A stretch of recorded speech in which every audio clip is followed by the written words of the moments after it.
greatest way to cross the Thames. Rising to 90 metres at its peak, it's also the highest. But in 1843, hidden from view just beyond the buildings of Canary Wharf, a Thames crossing opened that was 23 metres below the river's surface. We are now sitting in the grand entrance hall to the 8th wonder of the world. This is Isambard King de Brunel's first project. It's the first tunnel under a river anywhere in the world. Today, it is the oldest tunnel in the London Underground. It opened in 1843 as a pedestrian tunnel. And you have to remember, the idea of walking under a river the size of the Thames is like walking on the moon. And on the first day, there are 50,000 visitors, and the band of the Coldstream Guards played patriotic music. In its day, this was the world's most successful visitor attraction. What Brunel did here, he created a cage for the miners to work in. This is the worst job in the world. They are showered in sewage, but they only work 2-hour shifts. They collapse after 2 hours, and they're carried out, and they're replaced by men who are still breathing. That's pretty much what they do even today. This principle has simply been automated. Brunel had miners, whereas Crossrail have tunnel boring machines. Brunel had bricklayers. Crossrail has precast concrete sections. This is the birthplace of the tube.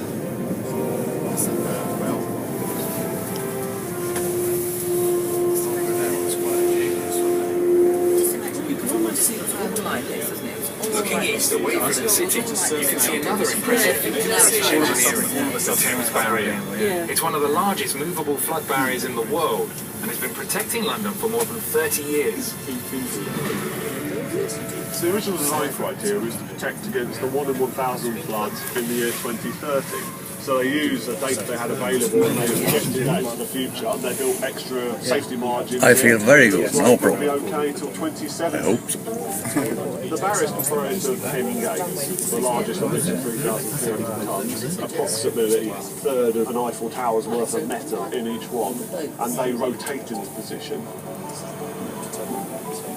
The barrier protects against an area of land with about 1.25 million people. If you're walking along the south bank, if you can imagine another 3.5 metres of concrete obstructing your view, that's what the barrier protects against.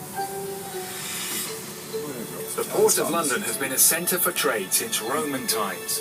By the 1800s, it was the busiest port in the world, and a series of huge enclosed docks were built, surrounded by high walls, to protect cargo from thieves and pirates. The docks stretch from Tower Bridge to City Airport, and the Museum of London Docklands is preserving the history of this crucial trading hub. The building we're sitting in was built in 1802. When it was built, it was the biggest warehouse in the world.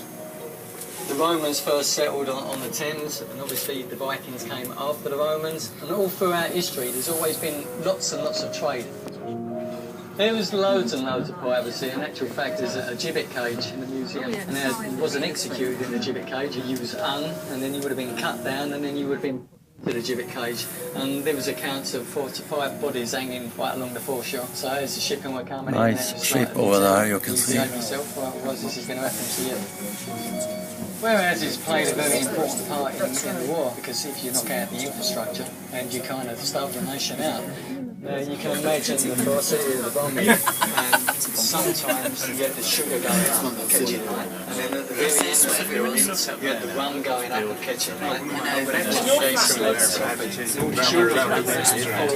scooping it up, taking it home. You can come to this area, you can walk around and you can see where all these things happen. The East End docks have undergone major redevelopment in recent decades. Royal Victoria Dock is now home to XL London, one of the largest exhibition centres in Europe. King George V Dock has become the grounds for City Airport. The Royal Albert Dock to the north of the airport is next for redevelopment.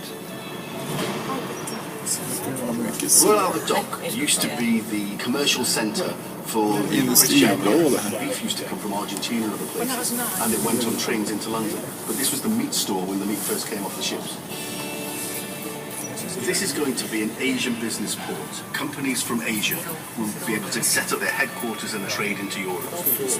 The city airport will allow business class to travel to and from European cities right here into Royal Albert. Det är jag inte pratade om Business det. leaders will be able to attend meetings in Paris and within 2 hours be back at their desks here in London.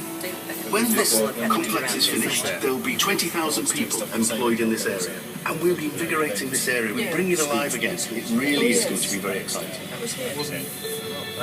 Down below, the River Lee flows into the Thames on its northern bank, after rising near Luton more than 40 miles away. The lower River Lee Valley has a rich history of engineering innovation, with more industrial achievements for its small geographical size than anywhere else in the world. The history of this area, of course, has been about entrepreneurs and innovators. It was a group of entrepreneurs who built the Royal Docks. The Lower Lee Valley is where Michael Faraday Exactly. and just across the way here is where Brunel built the biggest ship in the Ser world. vad nära de ligger. And this place, of course, for 150 years drove the economy of this country. The post-industrial revolution, the electronic technological revolution, began in the Lee Valley in 1904 by a man called Professor Ambrose Fleming, and he invented a thing called the diode valve. All the electronic gizmos we have today can be traced back to this single, simple device. The first jet airliner, the Comet, was built at Hatfield here in the Lee Valley. Thornley and Y. Ferguson invented the first ever colour television. We had the Royal Small Arms Factory at Enfield, the Lee Enfield rifle was produced there. It wasn't Burton-on-Trent that made India Pale Ale. India Pale Ale was invented in London's Lee Valley by George We have been Hodgson. out for So we've got a lot to 6, thank no, the 7 Lee Valley minutes for. now.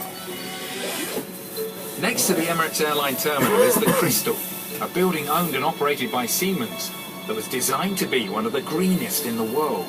The Crystal showcases sustainable development and contains the world's largest permanent exhibition of its kind. We are in one of the most sustainable buildings in the world. It demonstrates innovative technologies to do with generating energy by solar and ground source heat pumps. Even the water of the toilets is being recycled. This exhibition showcases existing technologies and innovation and also stimulates discovery. It tries to make people imagine how their city might look by the middle of this century. Thank you for flying the Emirates Airline. Exit here for the EXO Exhibition Centre, arriving. Crystal, Royal Victoria Docks and the DLR. Very good landing. Yeah.